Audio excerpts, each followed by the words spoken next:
All right. I need. Where's the?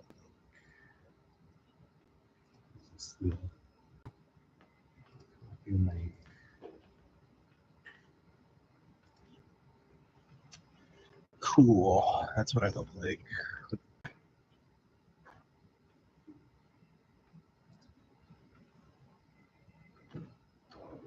We're live. Hello. I went to Atlas for the Jason guide. It was a Unity guide, Yeah. and you weren't there. No, it's at work. Oh, I was really sad. I was like, "Where's Yeah, no, I graduated. So you did great. Okay, so I thought it was December. I graduated, and then the Monday following, I started working. Okay, good. Yeah. That's good. Where at? Meerton. Okay, where's that? About 145th in Aspen. Aspen. Oh, okay. Broken Arrow? Is Aspen. No. It's Tulsa, but it's about as close to Broken Arrow as it is close to Tulsa. It's closer to Catoosa than anything. Right. But I can't remember. I can't remember. No, they do emissions. Uh, So they build outbursts and silencers for diesel engines. right. Okay. I don't think I remember flying this on that one point. It's been a lot, but it's been fun. Finally worked up to the recognition of, oh, this guy knows coding. Let's throw him into our database. Not know anything about the database.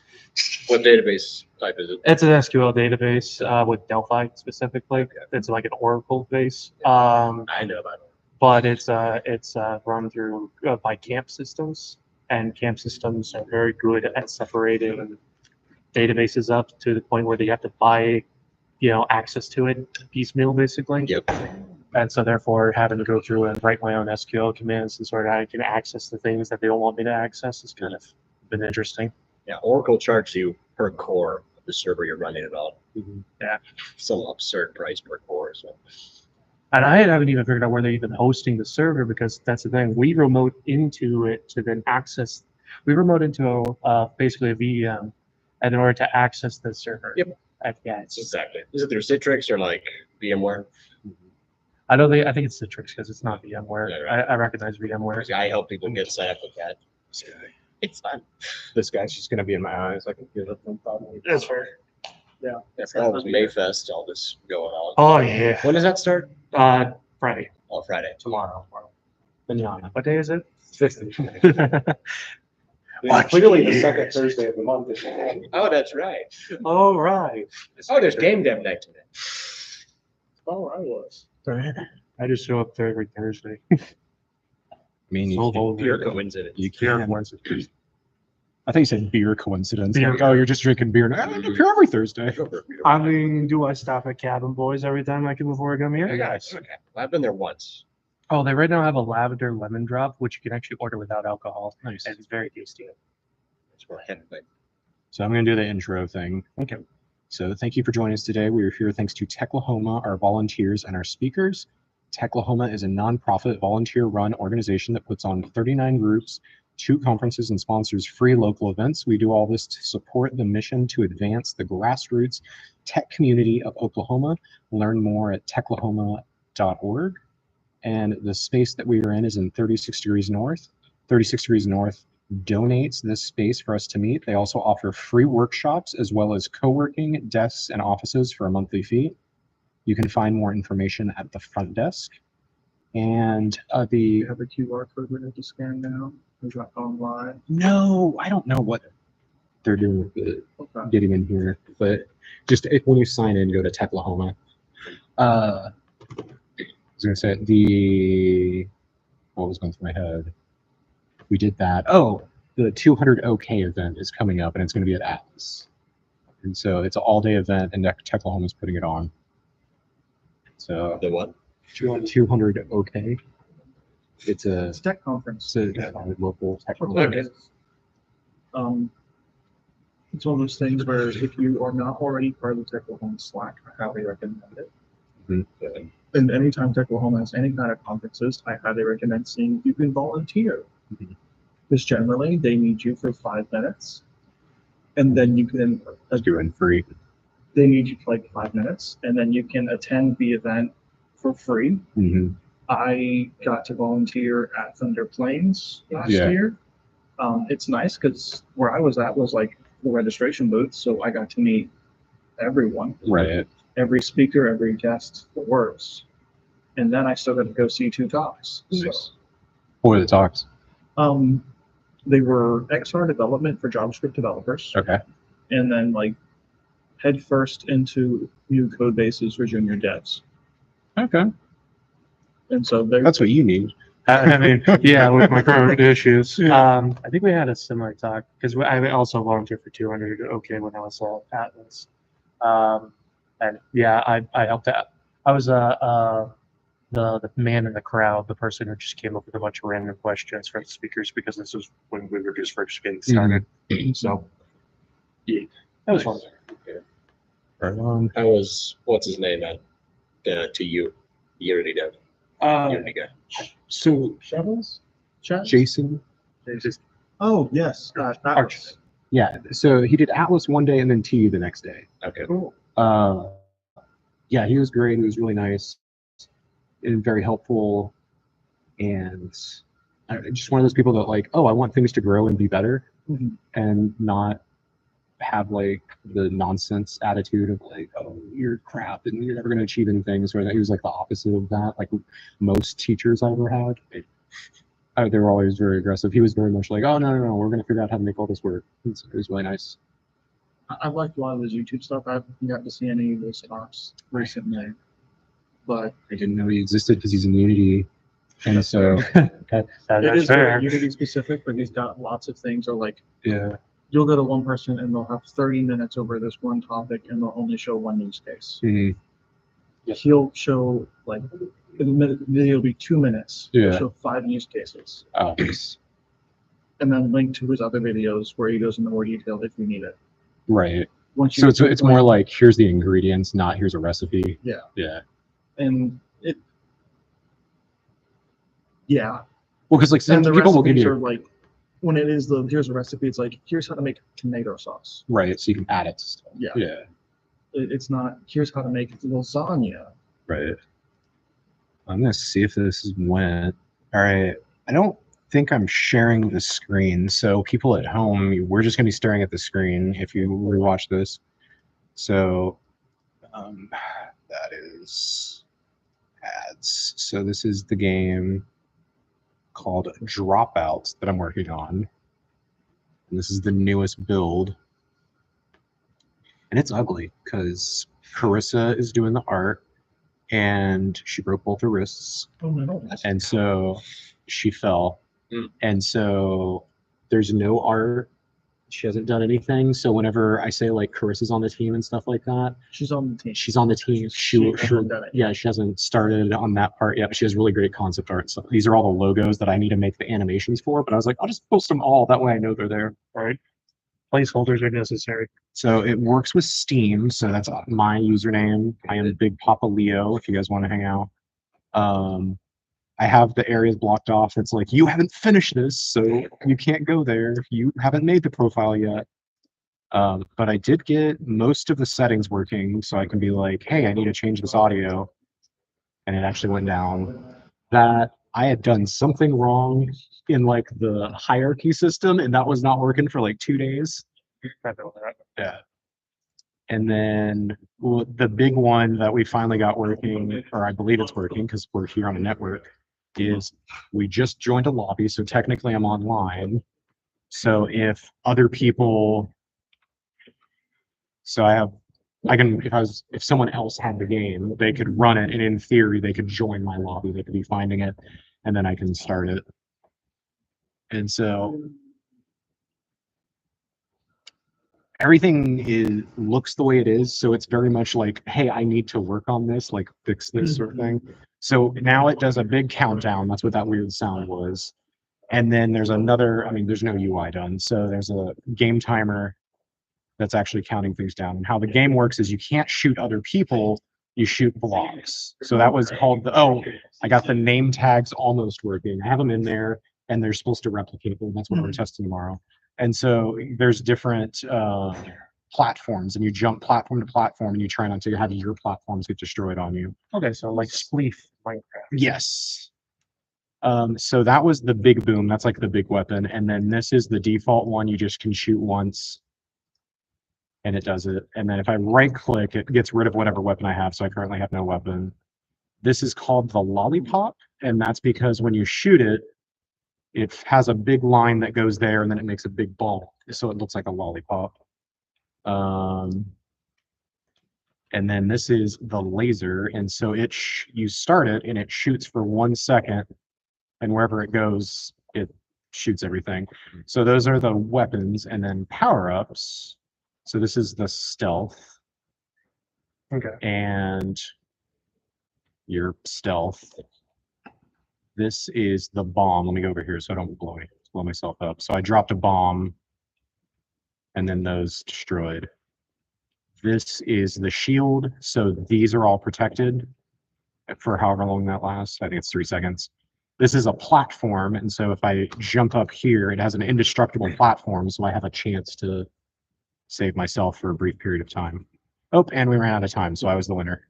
The last one is gold, and then so this is switching to a new controller that's a spectator controller, and I haven't set it up, so it's like, okay, the game's over. I have to literally shut it down because I haven't. Nice. Haven't go back to the main menu. Well, I've been trying to get the online part working for so Yeah. long that I was like, I don't care about this ending. Can we get 2 computers Yeah. going? And then as far as I can tell, it's all working. Every time I'm working with something multiplayer, that's the first game. Yeah. Is, all right, choose on connect. Yeah. Literally anything else is next. Plutonium. Yeah. Then you can test turn around and make sure it's working on both machines. Well, the replication side of it, it's like, I'm sitting there, I'm like, I'm dying here. Hey, how's it going? Hey, oh, wait, you're Jenna, right? Yeah. From Game Jam, like the first one 1,000 years ago. Yeah. Didn't you marry Tim? Yeah, Okay, yeah. I remember you. I guess you do. Yeah. No, because oh my gosh, tall bass player, Victor. Ricker, Victor. Victor. Mhm. I was like, no, it starts with like I was thinking it's like a Z in there. I was like Zitter, and I was like, no. And then, because you guys were on a different team than Ben, also, right? Or was Ben on your guys' team a year later? Or was that some? Ben was on a See? team. He was. Okay. Yeah. Okay. So you guys just Game Jam. So are you back here doing other stuff? So, like, I recently decided that I want to pivot my career and see if I can get into game dev for real. Fair. But it's like a super recent decision, and I have no idea what I'm doing. But I All right. figured coming here Yeah. would be good. What happened? I'm sorry. What happened to Victor though? Because like we would talk at random times, and then Oh, you you guys did? were working. You guys were working on like a racing game. No. I thought it was a racing game. He wanted to make a card game, and I think he's still like kicking around the idea in his head a little bit. But it's not really like thing he's doing right now. Okay. No, I mean I But, figured not. yeah. No, he's not really doing anything right now. It's all good. He's had health problems. Oh, that sucks. Yeah. All right. No, I'm Ben. I see him at random times in town. That's why. Yeah. So Honestly, I never really even knew Ben. Like Yeah. Victor knew him, and yeah. so I don't know what he's up to. So at the very first Game Jam, because we've all gone. It's at T. Remember how we went to TU the next year? This was what? Oh, man, like 7, 8 years ago. So I think you're thinking about the one that I did in 2018. It was I at did the one more Flyloft. before that. Huh? We did the Flyloft one. You guys were in the far corner, and then all of us were using Unity in the other one. You guys were doing something else because Eric Yeah.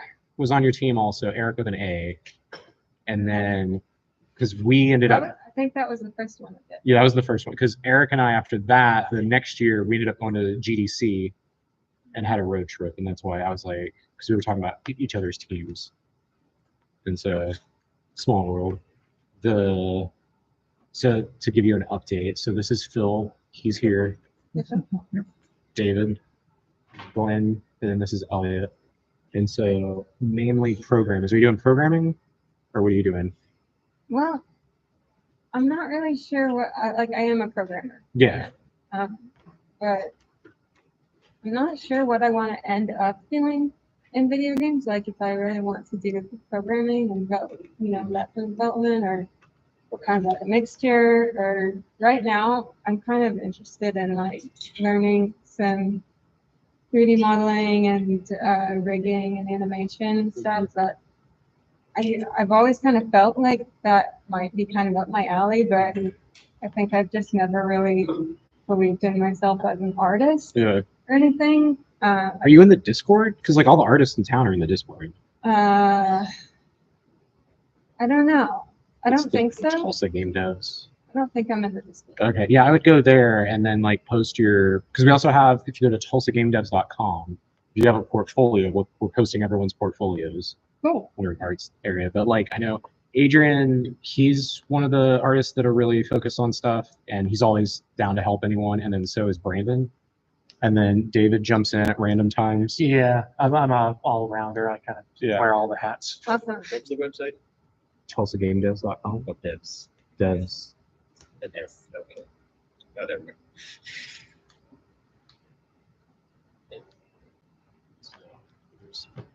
10, right? Justin, never mind. I wasn't expecting there to be a May Festival. No, no. I remember the car, Justin Meyer. Justin Meyer for hire. It does run. I never drive out this way really, and then there's like May Fest going on. I'm like, This is the first time I've had to pay for parking Yeah. in probably like 5 years to come to one of these events. Like what I did was I parked all the way down in North Cheyenne. That's like 4 blocks down that way. Well, I used to work at the BOK, and what I would do is I would park at David L. Moss because no one messed with the cars in front of there at like 2 a.m. because like it's the jail. No one wants to go right to jail right there. And yeah, that was usually it was, even today it was busy, and I was like, well, no, Plan A's gone. There's something going on at the Canes, and I'm parked in with the concert crowd over on the dirt. Oh, good. Here we go. It's probably just the parking for all the workers doing all this stuff and stuff. No, there's It's something coming. going on at the Canes, because there's also a line from Canes. Oh, okay. Basically down at this corner almost. Is it something fun or is it, who knows? Cowboy boots and belts, so I don't know. Okay. But right before Mayfest, who would schedule a show right before Mayfest? I mean, they probably scheduled it and then they scheduled, I mean, it's probably a year in advance. That's true. May Fest. I mean, it's a Thursday night, not a, Right. so. All right. So we have- the news is I am not going to be in charge of Tulsa Game Devs anymore. Oh. It's going to be whoever you guys decide is going to be in charge. Oh no. And so you don't care. You can vote. You can have multiple people. Just one person needs to be in contact with Techlahoma to set up meetings and stuff like that. And so Is there a reason for this? I am making a lot of life choices, and that's pretty much it. I don't know if I'm leaving, but I'm definitely going to be like available to like if I have to leave the state, have all of my ducks in a row that I can go do whatever I'm going to go do. Okay. And so we're gonna call the transitional period of life. We got to get ready for whatever's coming next, and then so I'm there. So just laying that groundwork. But the plan is, if someone wants to take over sooner than later, you totally can. If no one takes over by October, then essentially the group gets canceled because then I won't be running it anymore then. So if someone takes over before then, that's cool. But I'm going to help whoever takes over plan out and figure out the Tulsa Game Festival. And so you guys won't be alone for that. But then after that, all responsibility will be on someone new or other people new, whoever you want. I think we should implement a council. I don't know if we have enough people Well, to do that. the- But it'd be like the I feel like it's it's a all rotation. it's already a council. True.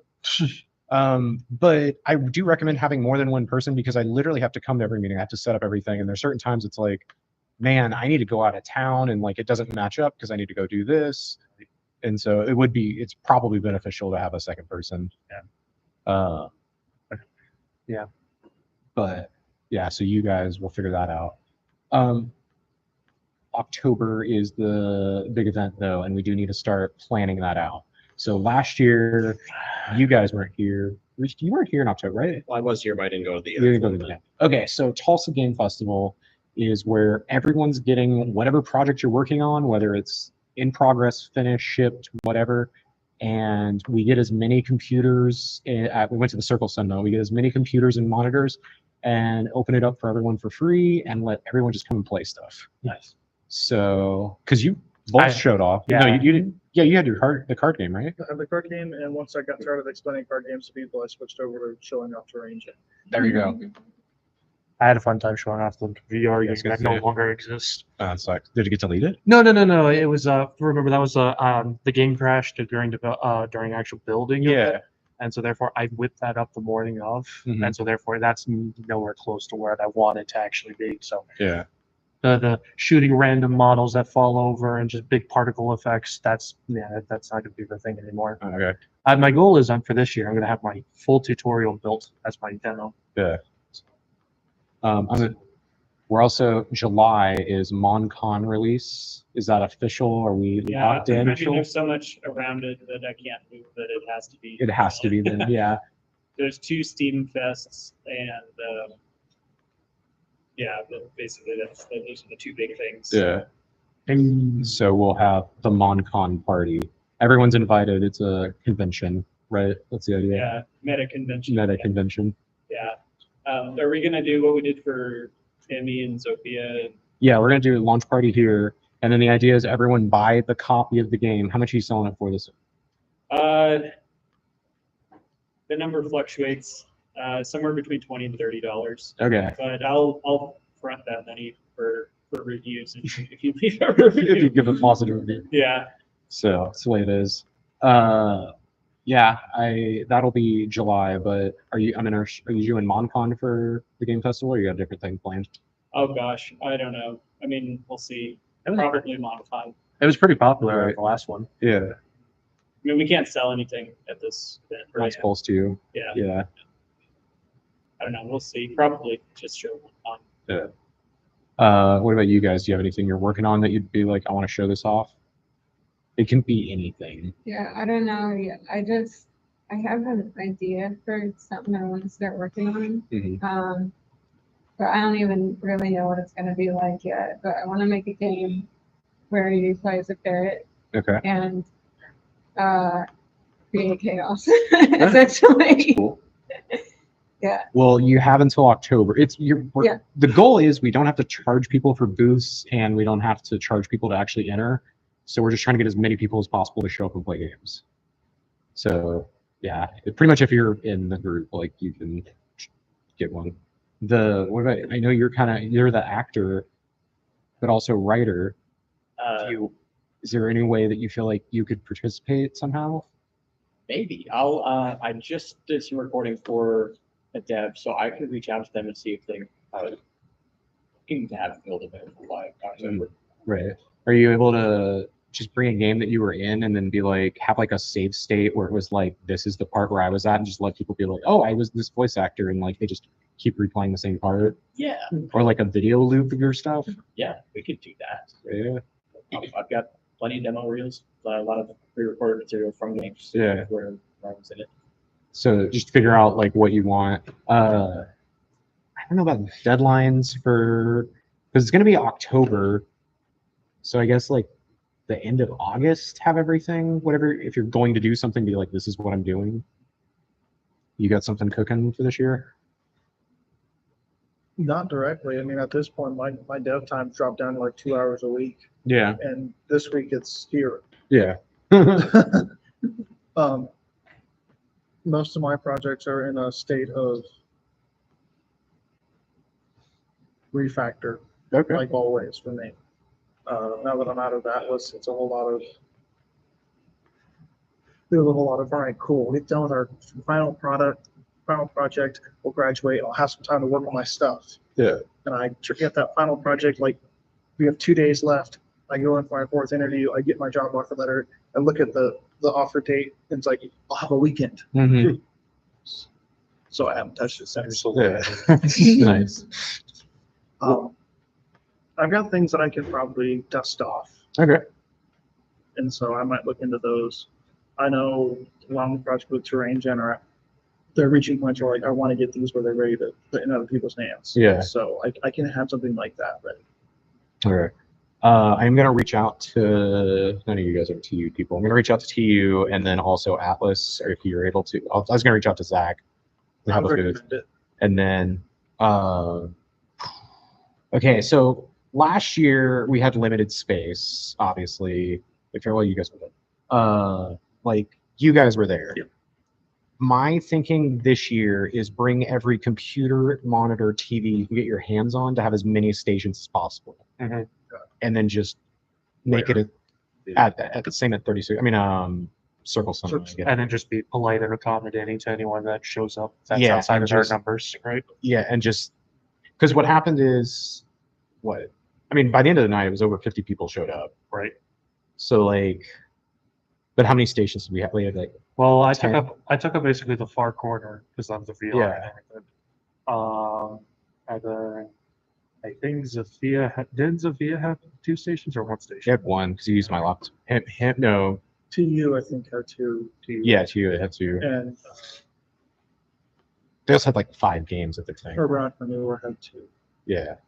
Who did? Urban Entrepreneur. Yeah. I'm He going did. to mispronounce his name eventually. It's Ches. Chaz. Yeah. Yeah, because I think if we did fill up that wall and then do another middle station on the other side.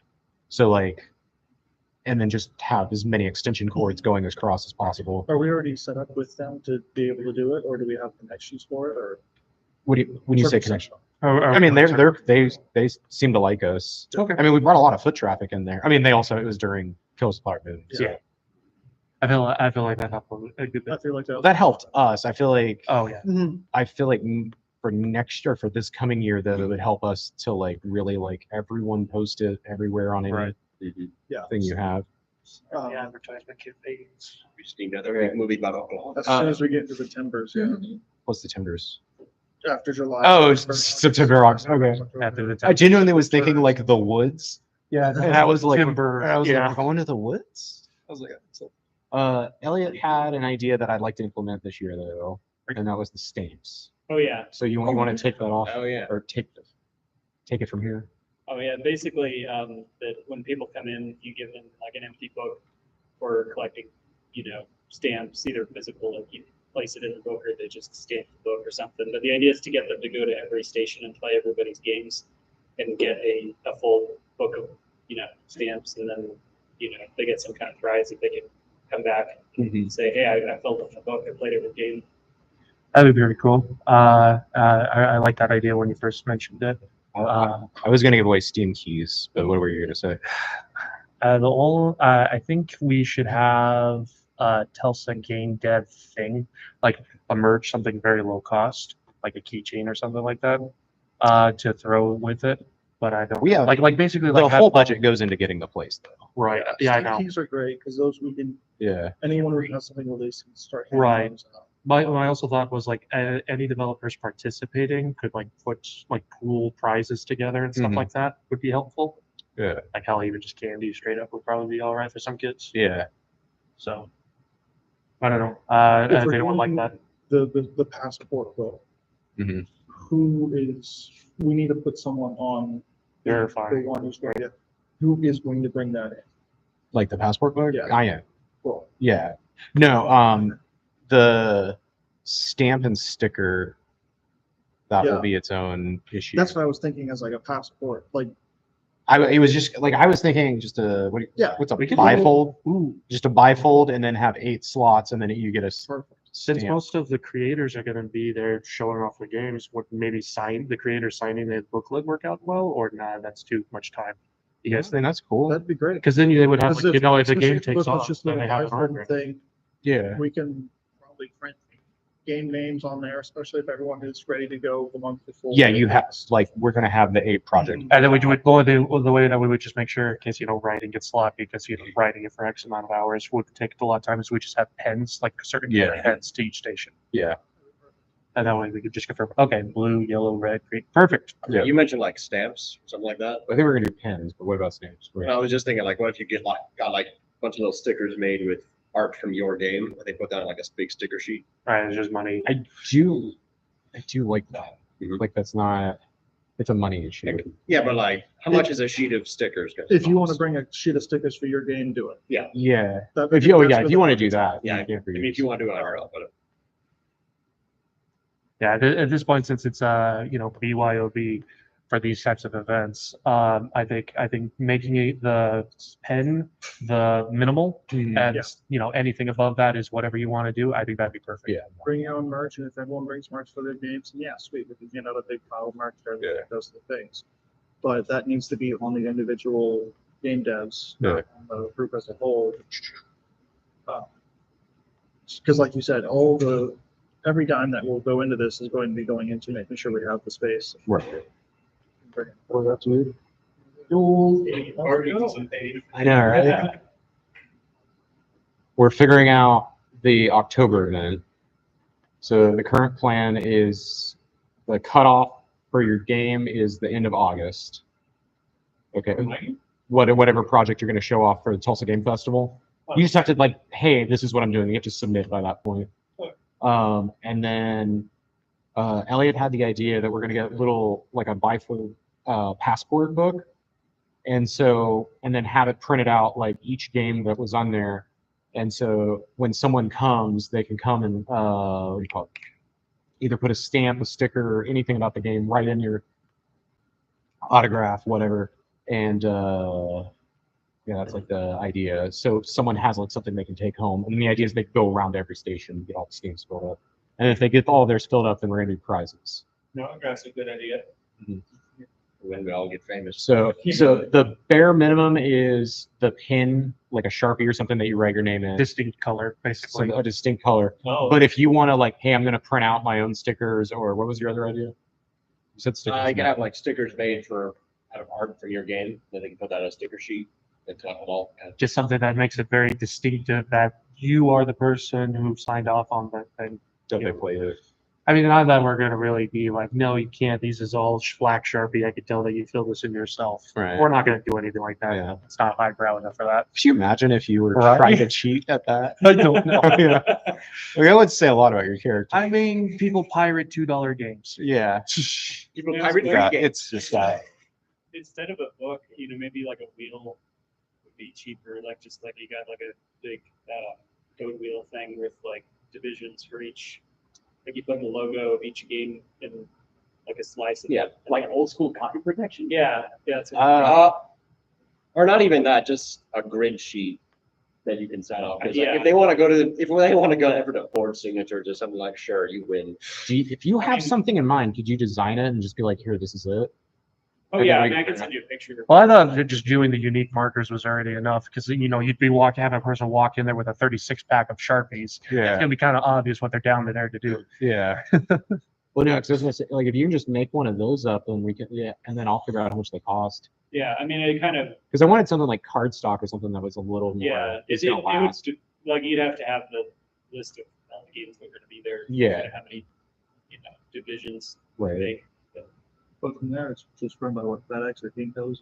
Yeah, something like that. Also, last year we were limited on space, and we still are. My thinking is still fill up the same wall, but the other area where all of the people walk past, fill that up with other tables, and then just get as many TVs, monitors, computers that you can get your hands on, and get as many projects in there as possible, so people always have something to go do. And then if we don't have enough projects, we're also going to just get like an emulator machine and just let people go play video games. If you guys want to throw in money, we can actually, because then we only have so much, rent out the whole day. And then it's a longer event. And then there's more like, oh, you can come at this time. And, oh, I'm going to lunch. I'm going to do this. how much money are you asking us for raise? I have to figure it out because they might have raised their prices and stuff like that. But last year it was $5.25 from 4 p.m. to close, or 10 or whatever it was. We had to be out there by 10. It's not terrible. But so Yeah, I'm sure I could put some stuff in. yeah, that's a when I get an actual quote, I'll be like, okay, this is how much Techlahoma is going to do. This is what we need to make up. Alright, cool. And then, because I don't want to do booths yet, like where we like sell booth space and stuff like that. Because we could do that and be like, all right, everyone, $20 each. But like, I think it's one more year. But that's just me. yeah, I'm a cautious person. You know, I think there's a space issue too. Keep using Circle Cinema. Like, we can't. Yeah, this is probably the last year. yeah, I just, I know you said that like we need to bring in more monitors to kind of help with the flow of traffic, but like just as far as how big that room is in Circle Cinema, I don't know how much more we could fit in there. Right. Well, the other side. So I'm saying take every table, everything out of there. Yeah, you're talking about And- forcing the traffic going down that hallway, but down into. There is a. No, we can't put stuff against the wall. So okay, so you guys aren't here. Right. All right. It's So think of this as the whole room. So there's a walkway right here with a wall right here, and you cannot have anyone there. That is the fire exit, like that whole. So we have Okay. this point. So the idea is where that line is to this wall, put monitors so that people facing those walls, so that people. can, Gotcha. like- Where we had all the chairs and tables Where all the pushed chairs- in the way. Okay. So people can approach there, but then they can also go deeper to the other wall and stuff like that. I'm just looking at pictures of it. Yeah, this is nothing like Yeah. I pictured in my head. So that's- You definitely need to come this time, Glenn. I will. Play my game. I didn't have anything to show. Now I might. Now you got Pong this year. Dude, Hey, it didn't work. You'll have it done by then. So, all right. So, what time is it? Okay, 6:30. Who is stuck on anything? Who has been faced with something and they're like, I am stuck. What do I do for this? Anything. Anybody here familiar with Flask? Last for like Python and stuff? Not enough, Heard of the issue that I'm trying to grasp the concept fully. I'm at the tail end of Harvard's CS50 course. Ah, And, so coming into programming new, having that as a new challenge is that's Yeah. wow. I couldn't help you. on that. My only understanding of Flask is that it is more or less a local web host. Yeah. And so you can host an HTTP page or API from it. But beyond that, that's about the most use I could answer really. It's about as far as I've gotten to. I remember doing something like we can use JSON. Well, we can use JSON to populate Flask data. But I can't remember. You remember that project with Airbnb? That's the only part I remember. Honestly, from my experience with it, don't take this the wrong way, because I know my words are gonna just not make any sense. But you might be overlooking what it is by trying to fully understand it. Makes sense. But I only say that because I spend so many times going, why is this so difficult? I back up and go, no, this is just what it is. This is all it does. That's the full thing to understand. I'm looking for meaning where there is none. And that's Yeah, I think I've done one before. with Python modules, I've found that to be incredibly easy to do.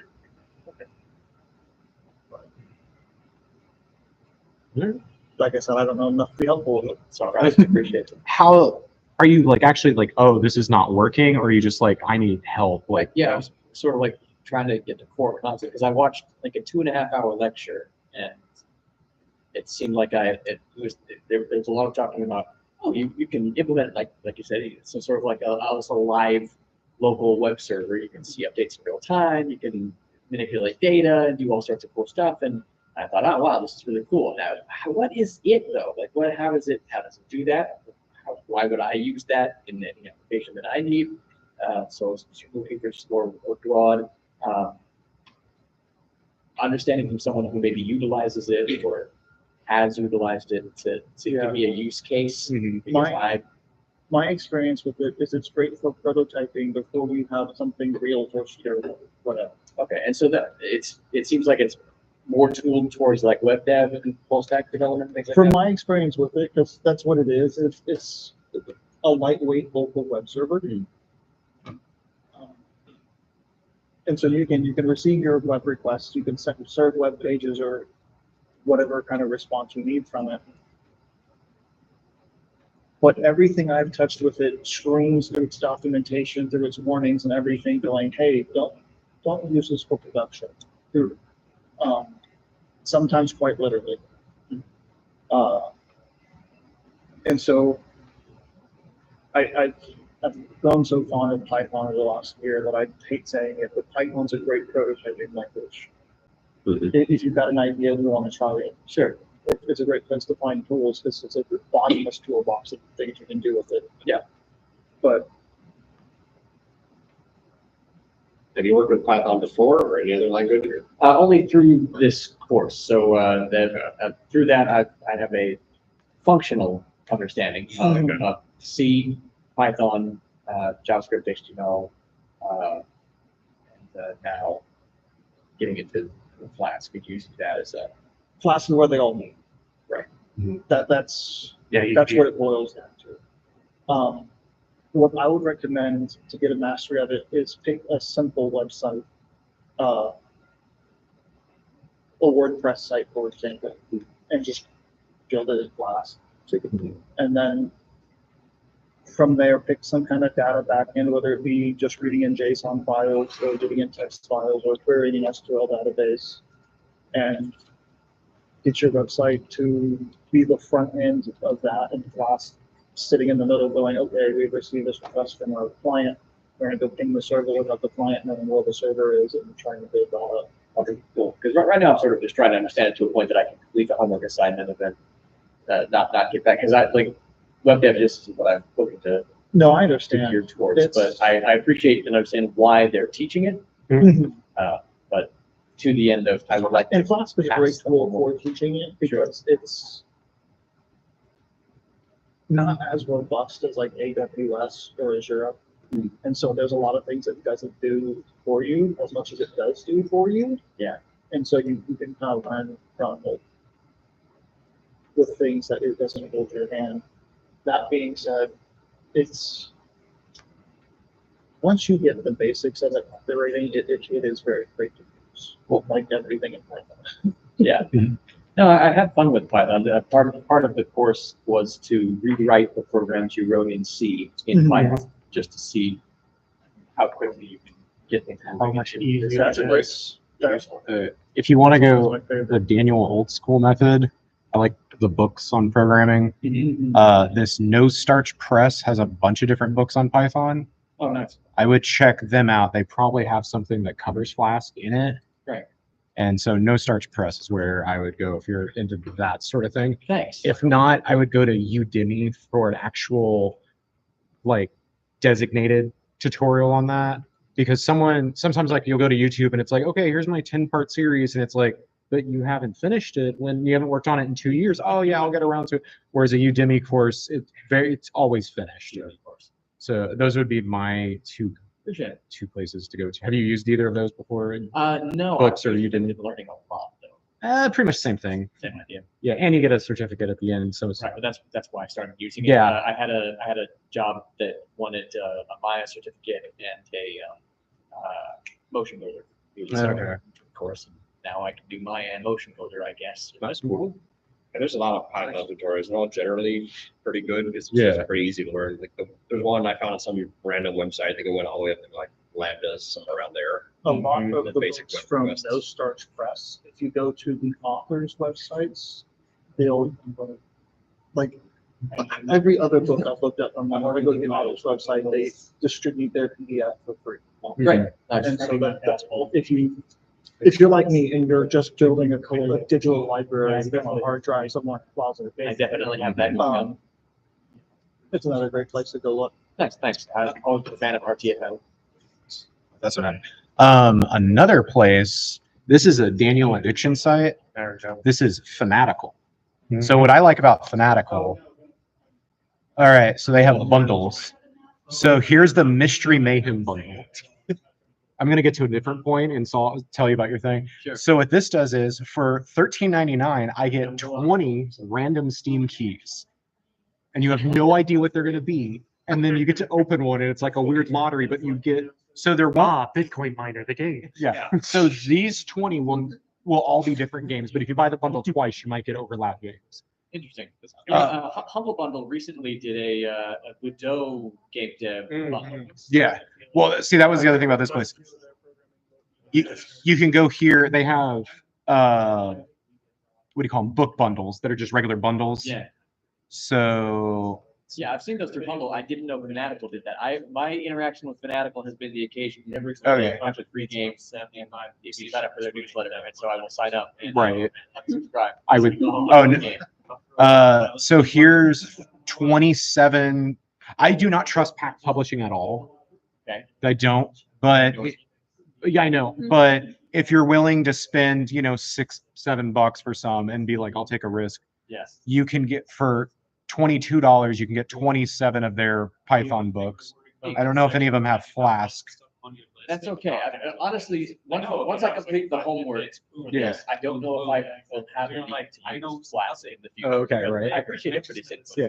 But it was more if you're going to do tutorials and you're like, I only have $4. Usually go on those bundles and they usually have something between Humble and Fanatical. Nice. I appreciate it. So I recommend that because occasionally they'll be like, here's everything Unreal or everything Unity and Godot. Sure. I mean, you just have a Godot one. I've been having fun with C and then branching that into C++ and C# and then I go on Leak Code and bang my head against the wall for a while. Right. It's been useful. I haven't used them before. Is it a cool site? Leak Code. Isn't that they're it's kind of like Udemy and LinkedIn Learning also.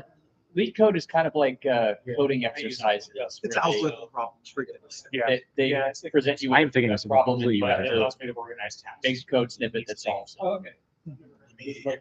I would have to look up. Leak code's good. Project Euler or Project Euler. You're already too far gone. The pronunciation.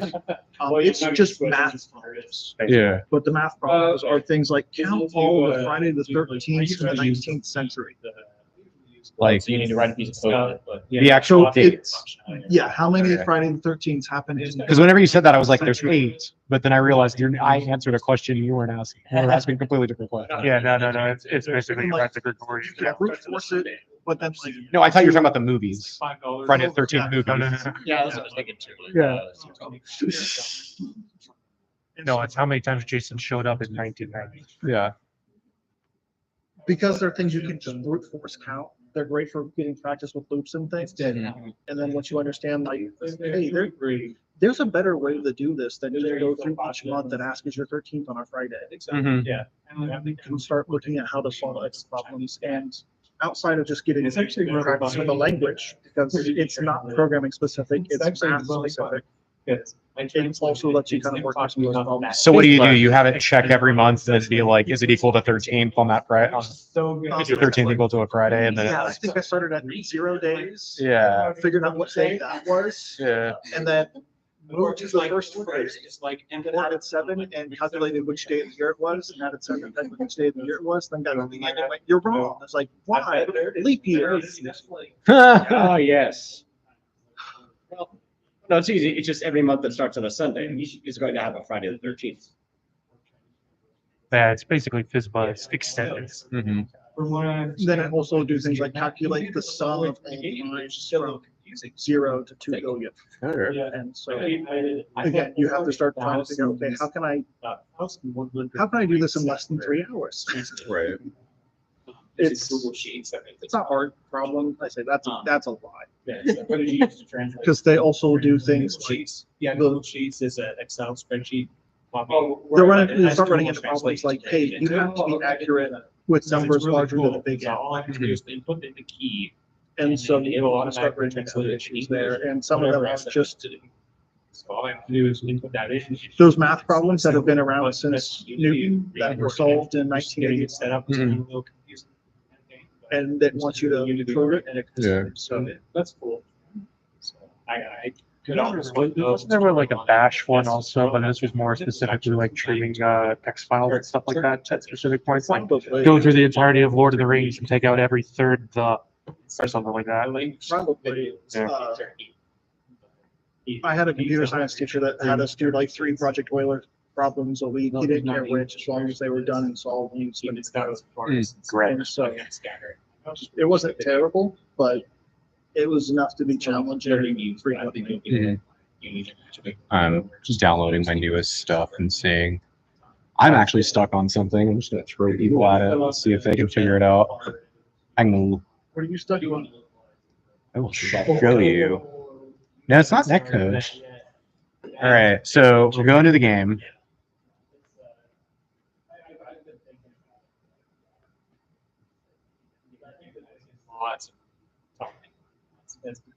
All right, we gotta go through all this process here. So the artist has not started implementing stuff. When she does it, it's going to be amazing. And just so imagine this is the best looking game you've ever seen in your life. All right, so I'm going to host the lobby. And only if you're hosting can you switch levels. So you go to settings here. This asset is the same as this one. Yeah. So I'm switching this. And I'm going to go map 4, right? And it's going to, well, actually, let me go to, so map 6 that does that. Does not update here. And it still says map 0. And it still says map 0. And so, Yes, where's the code? Show us what you do. so Does it load map? I'm 6? 28% done downloading. Okay. So what? Does it load map 6 when you start a game, or is it still? No, it just loads whatever one loads 0. So no, I'm trying to download it. If it downloads, oh, it's because GitHub wants to restart, and we're 21% done, so we'll just let that go for however long. But I don't know what I'm doing wrong, and I've been stuck on it for like a week, where every day it's like figure out map switching bug, figure out maps, and I got to the point I was like, oh, this bug has squashed me, not the other way around. Do you actually have a separate map like stored or called for or anything? It is called when you cycle through it. Yeah. I don't, it's just not updating. And this is all on blueprints? Yeah. Yeah. So So, I'm trying to figure out like if you have the nose Here's the swapping worst map. part. You guys ready for the worst part? And then I also. It's based on someone else's project. All I did was I didn't even copy and paste. I said, okay, they did this, type that out. Okay, they did this, type that out. And so everything's the exact same. So here's what you Get what's the map. Okay. you're gonna copy paste, and then you're gonna open up Git diff, Yeah. and it's gonna highlight what you did differently. Okay. But they're not. It'll probably be in that. Yellow flag. Probably. Like. You'll tell me. But There's no Unreal setting you're missing. doesn't mean between. No, like. It- project I heading. have no idea. It's probably something where you're changing the variable down. That's a here, great And idea. you're reading it That too, yes. here, Yeah. so something isn't. My thing is it's not saving correctly or something along those lines. But Where do you save that? I don't even think it saves it. I think it's just live. Because I'm like, it doesn't go and like actually like save it to the drive. So yeah, I would, my guess is that you're not storing it. Yeah. And so when you go Same. back to the other screen, that data's now lost. It goes, all right, that data is null, so we load up our default map 0. Yeah. That's what I'm thinking. It's like you don't have it. You're not indexing into it for Yeah. some reason. Totally agree. That's what's happening. I hate this logic, but you might just Even though I start, maxed out. create a JSON file of current running state. Yeah. And then you can just write to that JSON file, and when you go back, you can load it from the JSON file. It's gonna be much slower than keeping it in active memory, Yeah. but also if anything crashes, you can just grab that JSON and know what the state of the game was that crashed. I've never messed with the JSON that way. Well, as maps in Unreal operate the same as scenes, because then you technically just be loading scene, and you could load scene based off of name, like string. It was literally just be passing a string between screen A and screen B. So therefore, Really, then the if only maps thing I'm work right, thinking is keeping something saved that is not in RAM, Yeah. so that you know it's loaded, because I know. I guarantee you what it's been every single time through this whole project is I was supposed to write something A and I accidentally put B and it was just a spelling error the whole time. yeah, that's why that's Usually my problem. That's the reason why everybody says store your string in a variable. Yeah. make Yeah, I have 3 minor. frequent right now on minutes. Yeah. Oh no. Yeah. Because then as soon as it goes, why is this weird? Mine Just are. pull up that file's commit history, and every line change is highlighted and labeled. Right. Yeah, that's the reason why I'm redoing my entire thing. Beat that same logic over my head. Super simple. Because I'll move a line, Right. and everything's unrelated to what that line does. Mhm. My commit history, and I got 50 files changed. So Everything goes well. Ruh-roh.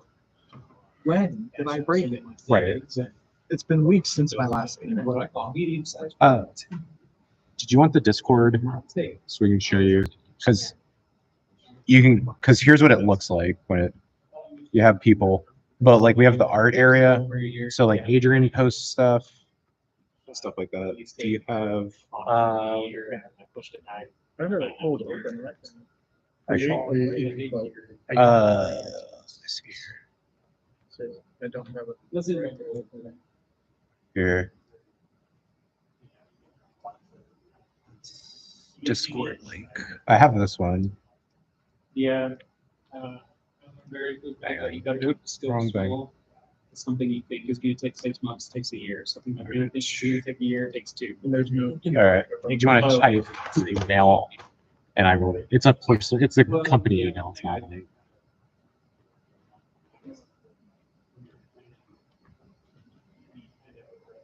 So yeah,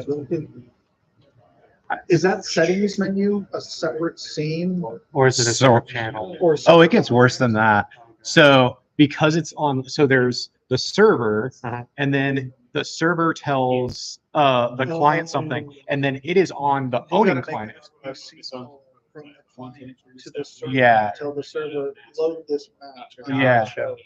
Uh, And so, and it's inside of a game state, and so that's why. Okay, you should have it, That would be the thing I would look and then you at. can join in. Still, yes, we still be passing string data. Well, we're at 100%. Yes, but it may literally just not be sending it to the server. That's true. You may be setting it on the client, and the server goes, no, I'm in charge. Stage. Yeah. So therefore, okay, so But why that doesn't make sense is because the host is always the server, so they're already so The basically, host is the server and the client yeah. together. or is it? We will. And so my thought process is you're making that call and change, and it's only happening client side, and while they are authoritative over the other clients. Yeah. It's taking that change as if it's made by a client and not made by host. Yeah.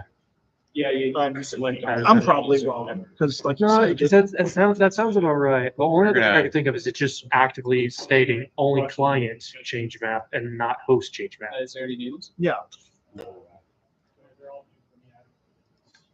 Oh, we need that one open. Are you loading? You are loading.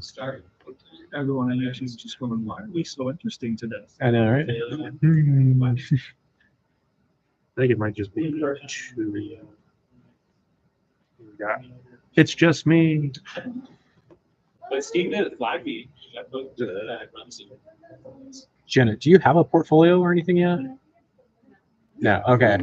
I would. Do you know what ArtStation is? Do you have an account? I don't have an account. You need to make one tonight. I don't mean that. Yes, like Alright. while you're here, even Do it. download the app. Right now? I would do it. Just get the ass. No, if she's doing art, I would do it like today because that's where everyone that I know that I has started making the ferret. nice. All right. Is it a 3D ferret or? Okay, are you going through the, right, I forget his name, the Australian blender guy, you did the donut tutorial? I Lundergruber. Yeah, did that Thunderguru. 2 years ago. okay. Yeah, that's a good place to start. I'm going through it right now. Yeah. Donuts are great. I'm not going through that. Blender artists when I was doing Blender. I don't know if they're still around at this point.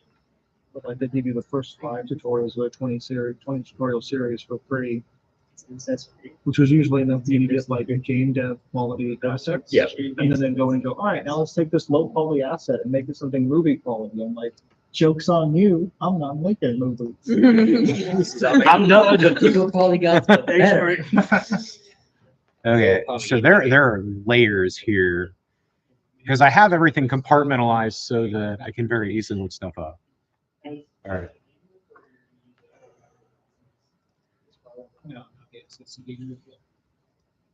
Go near you, I'll just go down here so I can see past the filter. I Right. can't see anything. Let's just jump in here. We're still Actually, speaking. go early today because I have a piano lesson. Oh, you're good. It's no, I was gonna say if you had an art station or anything like that, I was gonna bring up your stuff so you could show people off. Yeah. David is looking for artists. Yes, And for then- various projects. Yes. Like, 3D artist or 2D artist? Um, basically whatever you're comfortable with, as I have little to no money. So whatever volunteer is volunteer. So whatever you want to do to stretch skills, I guess, is my offering.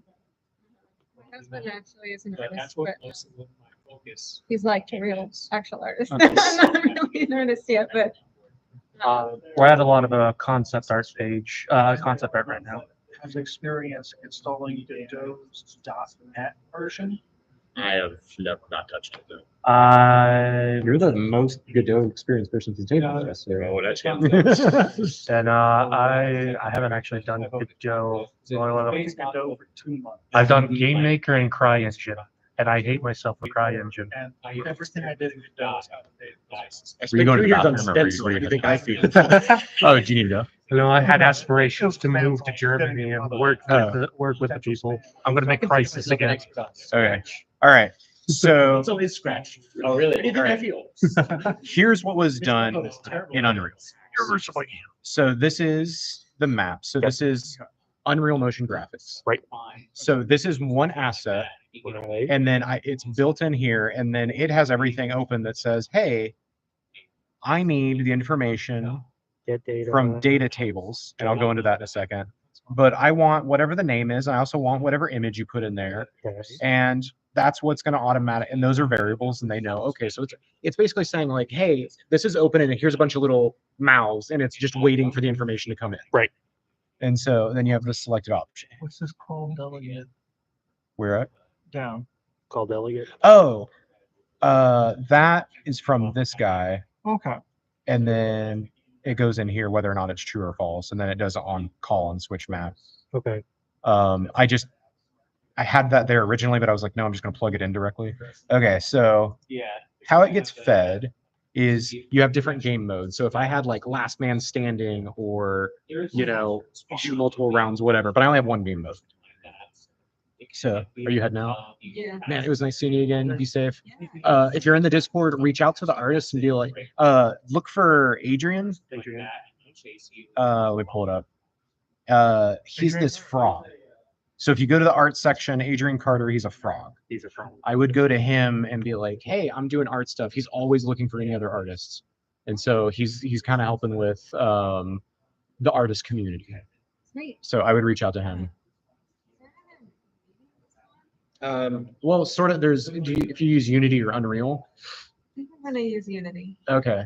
Well, I can't help you then. Just kidding. Like Ches can. Editing. Unity meeting, Ches. She needs help with Unity. Okay. So I would meet Ches. So this is Ches and Robin. They're a team. Okay. All right. And yeah, if you have a question, you need to drop them on the Discord because I know. Yeah, not only is he Unity, I'm Unity, and last I checked, he was in Unity. So there's help around. Yeah, glad you came. Be safe, dude. Thank you. Okay.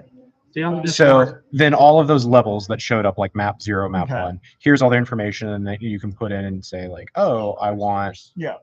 the things. So those are working correctly because whenever you go to the actual map. And that is shown on the settings window. Yeah. So So this is here. this is this one under the map switcher. So Okay. if you go here, I have it highlighted. You go to the graph. It is the map switcher. And I'm going to go find references. And then what happens is there's going to be 2 that show up. It's gonna be a little. So it's taking like Set 3. game mode and Yeah. And so let me go. Load it up with something. So there's this one right here. And then the next one is is on this one.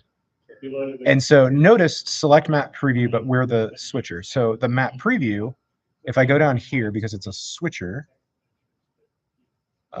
this is the other, it's the same UMG. It's just that Yeah. it's switching between the two. and are they reading their So- selected game mode from the same Yeah. data? So they're both receiving the exact same thing and posting the exact same stuff. So when it's saying set, do it to both. So it's doing it this one, do it to both. And that's where I'm like, you guys are all talking to each other correctly. Like, what can I be doing wrong? Are they accidentally overwriting each other? That's my guess. Like, are they all writing to the same variable? Like, kinda at wanna the look same at- time? Yeah. Technically, yeah, they're Or, both, or are yeah, they, because if they're, it's doing it both at the same time. They're both updating at the same time. because what stuck out to me was if you have two that are trying to run in parallel, and depending on the order that they're processing, Yeah. if the one that is receiving the map switch Let's try it. is processing and then the other one processes it, it defaults to map 0. Well, I'm Is gonna, there a way to see the code output from There's an open source. the blueprinting so that you can see which one is processing first? You throw a debug log message in it. yeah, I've never done that. What I do, It sounds like you've already. what you just said though made me, I now have the maps, I have them going separate, so they're each two separate things. So let me You're try. not setting it to always just select map 0 by default every time you go back. to That's my screen, other right? thing is, do they have a on start, on awake, or on initialize? Or is it on Yes. tick? No, I don't have anything on tape. What do they do on initialize? Here in a couple of years, every game's gonna have. There's layers to that question. What do they do? So, Do okay, they set the map to 0? so they don't show up. Let me see if this works. So you press tab. Like they don't initialize until I press tab and say, hey, this needs to show up. Okay. I just tried something though. Let me see if this works. Let me just go to. Okay, that didn't. Is there a parent object above both of those windows? No. Which one's it? All right, let me go to I've those. seen the one where it looks like usage trade. Because yeah, my next idea was store the current map on the parent object and just have them read it. Yeah, And if it's null, set it to 0. Otherwise, read it. yeah. No, nothing's showing up as null. There's still artifacts, but this is a lot. That one's there. That one's separate now. This one, we're gonna. Yeah, I'm not sure how blueprint. You still got it. No, it's all good. I find one thing you don't as a shader graph nodes really do help in terms of like it's basically we're looking at the loop. We're looking at the stack just horizontally. Yeah, it's the life cycle of the other objects in the scene. And Unreal's fairly decent about what you see on the tin is what it does. The only problem with that is I never trust the reading on the tin. Which I don't care for graphs. Visual graphs myself, but Visual scripting. Yeah, there's only a short amount of time before it's stuck on. All right, I got them both going as separate ones now. That's still doesn't work. Heard of it, make sure. So it's definitely, it's not these. It's because now I have them Go two back. separate things. Change it. Okay. Right. Go back. Change it again. So they are saving, but they are both reading a different value. Yeah. Yeah, they need to be, I would, So that helped me out I though. would create some parent object above both those menus that it reads the data from. Yeah. And have them, when they get changed, Well- change that. Chances are, because there's the game state, it's in the game state. Got it. And it's the whatever the current map is, and that's not, and it's not being updated. Just for debugging, can you output the current map to text so that you can see if and when it switches? Yeah. Yeah. Let's. I'm gonna do like 25 seconds. Or just keep printing whatever current map. Or like print it on every frame refresher on tick, whatever the Unreal. You're printing it out. See if it changes at all, Okay. or if it's just not reading it right. Okay. So which map would you print? Just print, Whatever just the selected current map. map is. Okay. Let me. Yeah, on tick, print the game state's current map. Okay. I'm gonna Just go. span I'm gonna be on the game state and then do. So that way you can see if it's changing at all. right. Yeah. If you see it blink, then, oh, okay, I know it's changing, and then it gets updated It over. gets switched back for whatever reason. Or if it stays record still, then Right, it's if bad nothing with happens. the UI. Yeah. What was that? Current map. Printf has saved my life.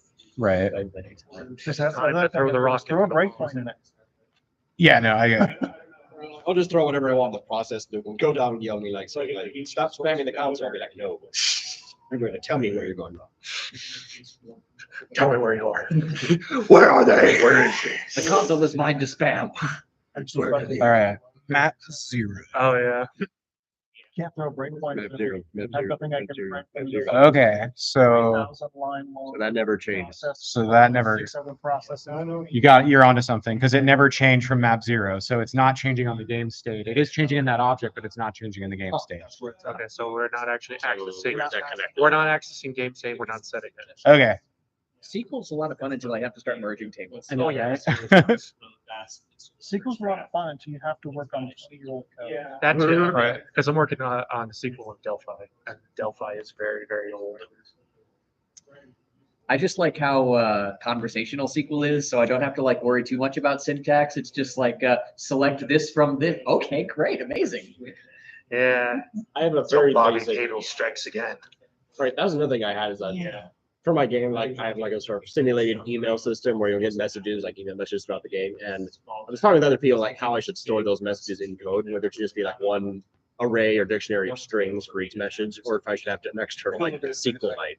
Okay, because I was talking to a bunch of people and they didn't know like why I was just doing like a bunch of arrays with strings for each message I would have. Now, build a binary tree using the animation controller. That's the other thing is how many. Yeah, there were going to be a lot. Yeah. And I guess What's a lot? I would just say like for each entry there would have to be like a date, date and time, sender, message, content,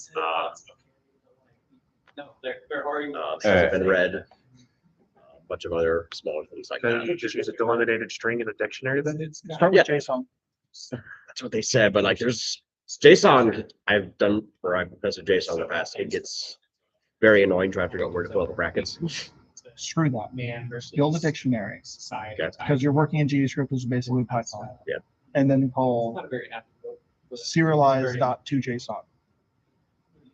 Don't ever write it by hand. Yeah, just serialize then deserialize. Create an object and have it serialize it to JSON. You can store that then, and that load time, you can load it back in. Someone else started with the code to do it. Just search Godot JSON Okay, but when I'm serialize. storing that in the code, or like when I'm saying like display this message, like am I calling that from the JSON or from the actual dictionary? Oh, the dictionary is going to represent the message. It's going to store your receiver, received date, read state, content, subject line. Okay, but when I'm actually writing that in GDScript, am I saying load from or read from JSON or read from this dictionary variable? Do it all from your, honestly, create a class object for it. Okay. That's what I would do. Have that class have a to dictionary method and a from dictionary method. And then something else that is your save, your game saver that will take dictionaries and make them into JSON files. Okay. And then when you want to load them, you just say, hey, load this file. And it goes, here's a dictionary. Then any other object you want, will just say, give me that dictionary. Here's the object that. Okay. Whether it be a message or the player's current location, the scene. Stressful time. Would it be insane to save it as a dialogue table and just have it pop up like you would a chat bubble? All right. Well, there'd be more info in that. There'd be a lot of information to store for each one. It wouldn't just be like one You message. could also look at how email is saved. You might just save it as an email. Oh, nice. I guess I misunderstood your problem, because are you looking for the game to populate Okay. So I like the nerded. sender and the date and the stuff? Yes. Oh, right. okay, because on switch map, like I'm switching the map. Pseudo, like it This looks is not like getting email called and it's actually correctly just- because I just put a breakpoint on it, it didn't go. No, So like, this is it's what's actually transferring the without data email. to the switch map and stuff Right now. on switched map. And it didn't happen. Yeah. Yeah, So what would Yeah, they be did doing recommend it? So it. some it's doing that, but it's not actually. Right now, it's fine. There's. Is it a build node or is it a, No, that's it's a system node? That's It is a custom. system node? I made it. Oh, you So did? it's custom. Yeah. So where, can we take a look at that node then? I'm just not calling it correctly. It's not to call, okay. Yeah. How do you call Oh, I'm done for the day. it? Okay. So how does that work in your game where the game requires there to be Yeah, how much of that real data time is- writing of that data? Well, no, it's like you're a whole email. What do you mean, like how much of it's important? Well, like how much, like, is any of it interactable or changeable or anything like It would that? be read only. It would be read only. Yes. Yeah, common delimited string like fine. You could do a comment delimited string. If you want to keep it more human readable, do JSON. I just don't want to create like a GDScript file with just walls of text. Honestly, I would do that. I know it sounds terrible. It does but just sound terrible. Doing a giant block of constants, if it's something that's only read only,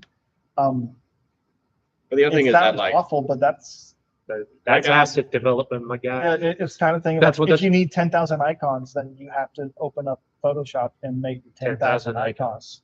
Unless you get really, really sleazy with really slick with that AI. yeah, but the thing though is that like, I'm just using a basic like SQLite database browser for editing that, and that's makes it really easy.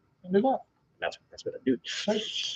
And again, I'm at the point right now where it's like, it's probably not even gonna make a difference down the line. For a second. Like, And this if is- you're only reading it, loading it in the memory and reading it, SQL's probably fine, especially if it's enough that it's something you don't want in memory all the time. But just having a bunch of stuff you load into memory, again, memory's cheap nowadays. It's Oh, yeah. not like we're running on a gig for a computer. When you said that, it's not like we're running on kilobytes, is what I was thinking. Yeah, no, Yeah. So I was- and then you're like a gig, and I was like, I remember when the PlayStation, the 6 megabytes, it was a big deal. And like, this is great for testing because it's the absolute lowest common denominator. It's a 10-year-old Celeron. It runs on my laptop. Exactly. Somewhere else. Got to minimize every other window. I mean, that's how it feels like when I'm developing for the Quest specifically, because I'm basically developing to a mobile platform. My goal is always to get it running on this. Yeah. No, I was just thinking about like, if I ever make a Steam page and it makes you put like minimum requirements, it'd be like CPU, yes. GPU, I guess. Can you make a rock thick? We're good. Like DirectX, Direct who? Can't interrupt you. so I was totally approaching that problem from a completely opposite direction. Did you fix And not yet, but like now I know, like, I'm like, oh, okay, this is the issue. You're there. But I was at, when you're at that point, you're like, I don't know what the issue could be. And so everything looks correct, and I think it was that. Part of like any Unreal chat rooms, just like Discord, anything. I am, but it's one of those things that like you get to a certain point, you have to like make a video. It's like, okay, this is what I made. This is how this is written. Here's the actual blueprints. Here's the emojis and screenshots only go so Yeah. far. Yeah. It has a feel to it. I know nothing about Unreal. Can you, is it possible to look at the code output that it's auto-generating from the blueprints? I want to say it is now. I mean, like, I mean, I'll pull up I'll pull up the project, but You can look at a blueprint without the visual graphing. It's a lot harder to make heads or tails at that point, especially It like does with how. introduce human readable C++. Oh. Yeah, no, Never it does. mind. It doesn't like refer to the nodes in the same way because that node is basically like maybe 3 lines of text somewhere in this wall of text. Yeah. Okay, I didn't know it didn't output something approaching human readable C++. If you get really good with knowing, oh, this node means this code, then yeah, it's more towards you. But like it's more like you're trying to now learn the Chinese language to understand Japanese. sure. It makes it nice doing Visual Basic and Visual Studio. You get it all thrown in there. You go to type in your commands and it loads up the C# or Basic, whatever file you're working with. And you can like go through and see, oh, okay, this is where it's adding that component there. This is how it formats it there. And this is where I set all those settings. And Yeah. I have not had that luck with either shader graph compiling to Unity's shader language. And I have not played with blueprints. I just don't want to deal with command buffer sequences. That's just me. What's a command buffer sequence? So a command buffer sequence is often what you use when you're building your own shaders in Unity and stuff like that. If you choose not to go the shader graph route, basically it allows you to create a whole bunch of commands all in one go, and then just let that command buffer run itself. Yeah. That's how I was actually painting on my UV meshes for the original splat mechanic for the game, until it broke. And I don't know why it broke. But like anytime I would try to go in there and tweak it, oh, I wanted the splat, I want that drawing that would now make that mask to start slowly shrinking. Open up another command buffer and try to make it shrink, stuff like that. It gets very convoluted very quickly because you have basically 3 or 4 different lines running all in different directions. Like worse than coroutines in my opinion. Because a coroutine is just the stack. You know what the stack's doing. You know when it stops because you tell it to stop. Here, I'll show you how coding works in Unreal. Thanks. So you have what are called blueprints. Oh. And that is actually a very misleading term because you have the nodes on a blueprint graph, and then these are all called blueprints, but they're actually all actors. So the easiest way to think of it is here's an actor, And then everything else in Unreal is based on that actor node. It just, they have different components. Okay. And so like the quick rundown, if I'm going to go to an actor, which is different than a character. An actor is something that's placed into the world. Mhm. So this is a blank blueprint, right? And I'm going to say I want it to be a sphere now. And then I'm actually not gonna be able to hit play because I have so much, like I have different game modes and stuff that override it. That this is the prototype version that it's been like destroyed essentially. Okay, so if I run this and then I'm going to go to simulate, it's just sitting there and it's floating, but I've already coded it. So now, what you can do is you need to add gravity, so you can go simulate physics. So now it's an interactable object, whereas earlier, before I hit that checkbox, it would just sit there. Now it falls, and if I run into it, I can hit it and stuff like that. Yeah. How Unreal works with writing out the codes is you have nodes. So if it's a start of code, it means it's red, and that's all of them. So if you're like, oh, what am I doing? Where am I at? You can kind of always tell they're red if it's the start. A regular function is blue, and then green is a pure function. I'll go into those. I'm assuming you somewhat know what these are, so I'm just gonna go. This makes sense. Okay, so I'm gonna go to. I'm gonna pull off the tick because we've already talked about tick. So if I need to figure something out, I can just press print screen or print string, and so it's gonna say hello. So that node is now causing it to print on the screen like, hey, I have this thing working. And then I'm gonna say I'm gonna do something really annoying. Play sound 2D, and then I'm just gonna pick a random sound wave. Taco's elbow. And this is gonna be really annoying because on every frame Every tick. it's gonna go. Stages in which you're lined down. Yeah, it actually sounds kind of cool. Ambiance. Yeah, so Your skill. it's doing that. But okay, so say we now have an issue, like I was stuck and you were talking about adding a breakpoint. Right. I can go here, right click, and then say add breakpoint, and then you have this. And so what would happen is it now takes there and it's like, hey, you have that. And I can remove the breakpoint.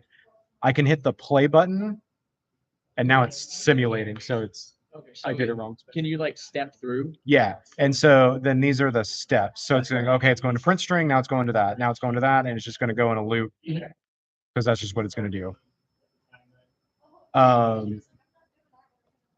So within it, I can also do functions. So there's a function area. You go there and you say, hey, I have my new function, and it's going to do whatever. But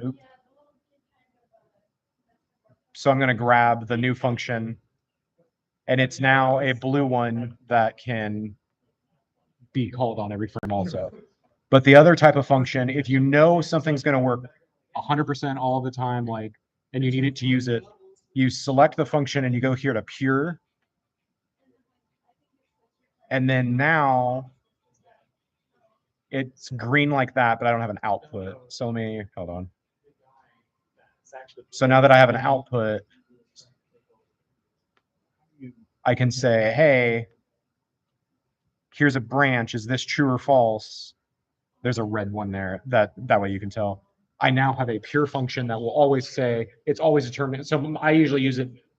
Is your ammo at 0? Okay, you can shoot. Is your ammo at 0? Okay, you can shoot. Oh, your ammo's at 0? You can't shoot. It's like a parallel. What's up? Just it's like a property. Yeah. And so here's how variables work in Unreal, just to give you. So there's a variable area. You go here. What's a variable that you want to make? Ammo. Ammo. Okay, so let's go with an integer. Sure. We'll call it ammo. And then you have to hit compile, and then we're going to say, okay, you have 100 ammo.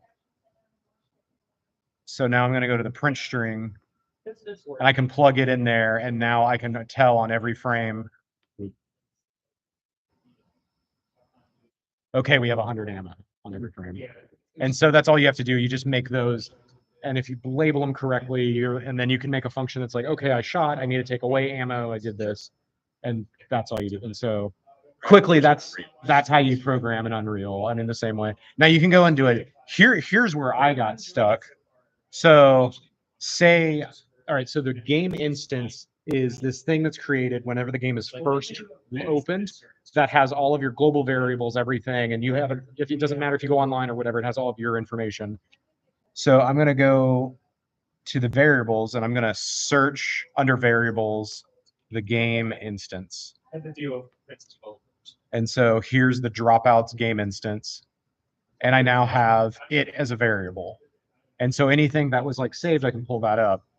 But now that you're doing online stuff, sometimes you'll be requesting stuff and it's not on the same frame and then it's having issues. So you had to right click here and then you say convert to a validated get. And so now it's going in there and it's like, oh, is it valid or not and stuff? And I had no idea that existed. And that's how you do online stuff in Unreal is you have to do a bunch of validated gets. So if you ever get stuck, it might be, it's half working, but not. It's probably because it's not a validated get. But yeah, that's an area that's part of the engine. I can pull it and say, hey, this needs to be in this, and then it's now a variable. And then sometimes there's ones that they can go away or not. So like UI, you might be like, hey, I need the UI for the end of match and all of this. I want all that to go at the start, but for right now, I just want the HUD. Now that the game's ended, I'm going to switch to this. And you know that everything's working correctly because we started at the beginning and stuff like that. So anyways, that's my spiel. Do you have any questions on like how to do something in Unreal or? No, no. I mean, I haven't made too deep of a dive into actual working with game engines yet. Yeah. You kind of inspired me to knock on Godot because I heard last time you said it was a prototype, and I have experienced that. I found Unity and Unreal to be a little impenetrable at my low skill level. But what I have been trying to do is just get a better understanding how I can better serve a game dev as a mocap performer. Yeah. Like beyond doing what I've already meant to do. Have you reached out to Adrian yet? Because he's been doing the facial stuff. Adrian and I spoke last time, yeah. And then someone that he spoke with reached out to me on LinkedIn and then stopped replying. So okay. But I would reach out to Adrian because he's been trying to do a lot of like facial capture and stuff like that. Yeah, I did facial capture for Sony. But he got it working on his phone. Like he took a video on his phone and then got it working on Unreal. And like Bluepoint used a GoPro. Yeah, that makes sense. They're a good camera. So I'd reach out to him. He's been working really hard on that, and so I'll let him know you sent me. Yeah. I said he had something going on tonight, or else he would have been here, and so. Usually Adrian is my go-to person for like, how do you do this? Yeah. And then Dave, who was in chat, is if you're deciding to learn Unreal, just Dave is fine. He is the ultimate Unreal person of the group. Thanks very much. He will say he's not, but you are, Dave. So just I was having fun messing around in Godot. I mean, it was sort of a similar concept of you instantiate an object and then add properties to it. Right. Yeah, everything is a node. Yeah. Last time I did Godot, everything was a scene. I think scene is their term. Everything is a node within a scene. So a scene can be a room or a character or an actor or it's all You can called put scenes scene. and other scenes, but every scene is made up of nodes. You say where Unity, everything is a game object. Yes. Right. And a game object is just a transform You put everything else that you want. with other components on it. Yeah. So I basically my goal regarding programming and utilizing game dev platforms is how can I be useful from the performance side. So I do motion capture and voice for games. And, I want to be more useful. Like I said, with Unity, I really couldn't say. My experience with animations is once you have an animation product, your work is done.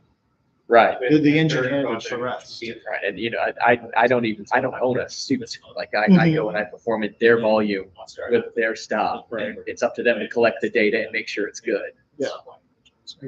You looked at the mocap studio around here? Yeah. Haven't. That Which being one? said, there's quite a few plugins for Unity I don't think it's broken.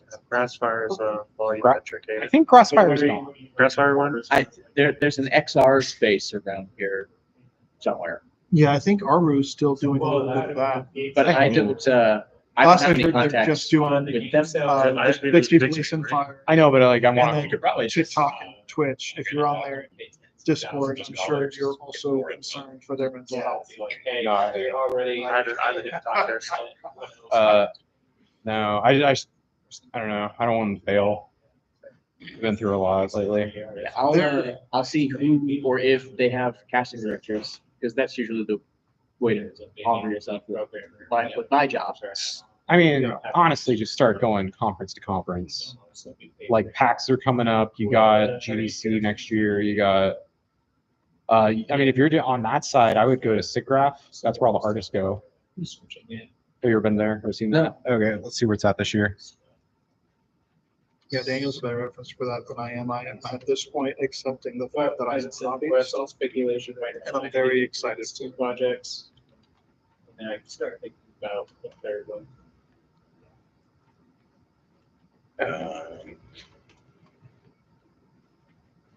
All right, so basically, like if Adobe's going to announce their new product or all these places, like they'll go there. It's going to be in Denver, July 28th through August 1st. I mean, wherever. Good enough. Denver. So, well, we're about to find out how much it costs. Oh, right, you got me on that.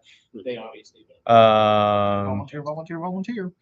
still need the characters, like I said. You can get in there to see like the show floor and stuff. Or if you bought tickets until May 17th, it's $195. And 2 jackets to the ladder, we can get in for free. Yeah. Yeah, I'll bring a clipboard. but like, yeah, but that's the crossroads where the mocap people, like Weta's going to show up there and show off any new tag. Yeah. Unity, I think they go there, right? Don't they have a presence?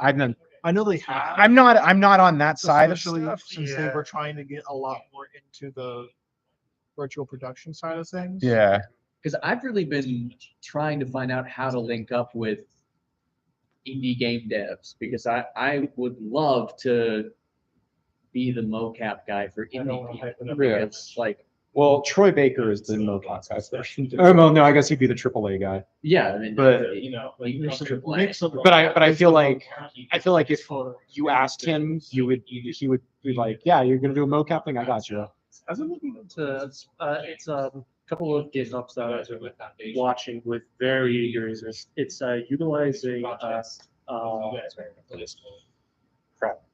utilizing Quest You gotta and various VR headsets for mocap. Say it. Good Good luck. It's good seeing you though. Yeah, Thanks for the help on diagnosis. That's what I'm trying to do. Yeah. yeah, absolutely. And I mean, I can't. Yeah. Useful. It's just more so like Who if you cares? want to like do. That's where I'm at. specific- Yeah. I hit my goal mark. And I'm like, oh, this has all like that. My boss doesn't go. What I've found. So that's one I shot is. Yeah. VR chat. This doesn't back my It's bill. VR chat. It never. Right. I'm doing this in VR. Hey man. Being But- able to exciting my fingers rather than actually just use my So why couldn't this just be motion capture for development? Yeah, finger captures. TV. Yeah. Why not just make a puppet? Like even at that, like we make various inputs on the controller.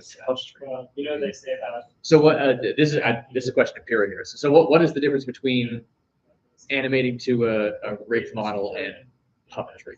So in my head with puppetry specifically, is like if, let's say, your character is a bundle, right? And that is your model and everything like that. And so therefore you, in this mocap situation, would be playing the part of a bunny. We'll go with Yeah, sale just for your own goals. Um, Let's say you wanted to express sadness or something like that. Now, while the facial things could be done with a camera and such like that, how would you do the ears? Like, how would you as the actor indicate that your ears move or anything else like that? So in my head, when we were doing this with the low budget thing, you'd have you utilize some of your controllers, like maybe your ear controls would be like one of the thumbsticks, and so you push the thumbstick down and move your ears. And so like by puppetry, I literally use puppetry, but of the rest of the parts. I see. Yeah, there's like, it's like VR chat's very heavy into that because it's where people live their fantasies. Sure. I would misunderstand. I thought you meant puppeting your individual fingers by moving your different. Right, That's, so like, the- that's already. So by that one, I mean, it's like with VR, you have a trigger as a grip control. Right. And so therefore, that would just, it'd be, the only thing you'd be doing is indicating when this animation needs to play versus this animation. Sure. So you're Yeah, puppeting. like the Valve Index has. Yeah, the Valve Index would have specific controls, and that would also be very nice. That clears that up. That was my misunderstanding. I was saying, wait, the animation is, mocap is already puppetry here. Right. Okay, but is there a threshold when you say indie games that are doing mocap? I feel like you need to have, so you're saying indie games with at least a $10 million budget. Right? No, I'm not so much worried about budget. I mean, I don't make it for free, but I am. No, I'm not talking about, I'm saying like the actual devs that are doing that. No, for me, there's already like some discords and things where indie devs can say, hey, I want voice actors, I can pay that X, or hey, I need Yeah. voice actors, please send me your rates. No, but I was saying trying to find someone who's doing mocap work. I mean, like companies that are actually like, oh, we're building this game and we're going to do mocap. I feel like they have at least a certain amount of budget, whereas doing just voice acting, even my game, it's like, yeah, can you do some voices? That's not as hard. Like, I feel like it's a real uphill battle to find people that are, hey, we have enough money that we can actually afford some sort of mocap Or mocap time. and mocap time Right, to people exactly. and stuff. So what I'm trying to do is bridge the gap for indie devs who maybe they don't know industry casting directors, or Yeah. they don't have an industry connection to get into a volume.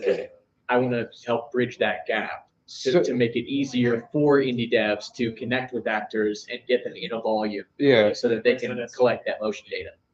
So what I would do in your case actually would be a little bit different. I would buy a website. I have one. I know, but I would get basically a phone book and be like, hey, here are companies that own like here's a list of every volume, here's a list of this, and just do you have that? Oh, that's not implemented on my website is my personal. I know, but I'm saying basically build out a phone book for this stuff, and then all your goal is to get these companies connected to other companies and actors connected to other actors, and basically do what a casting director should be doing. Yeah. And I know it sounds weird, but I feel like you would build more of a community, and you would be known as the person. Oh, he's in charge of that. We're going to his website because he's for hire. He is right. It really is for a reason. Yeah. Yeah, that's interesting. And so it's essentially the way it works from a casting perspective Mhm. is casting directors more and more now are just reaching out directly to agents who then go to that. So it's basically like a phone tree that has been obfuscated a Yeah. lot. So if let's say, I don't know, Sony is making a new game, doesn't Yeah. matter what it is. Sony has their casting people. Yeah. And those casting people know these agents, and they will reach out to the agents and they say, do you have anybody who fits this character? And the agents will then contact their actors by their discretion. Mhm.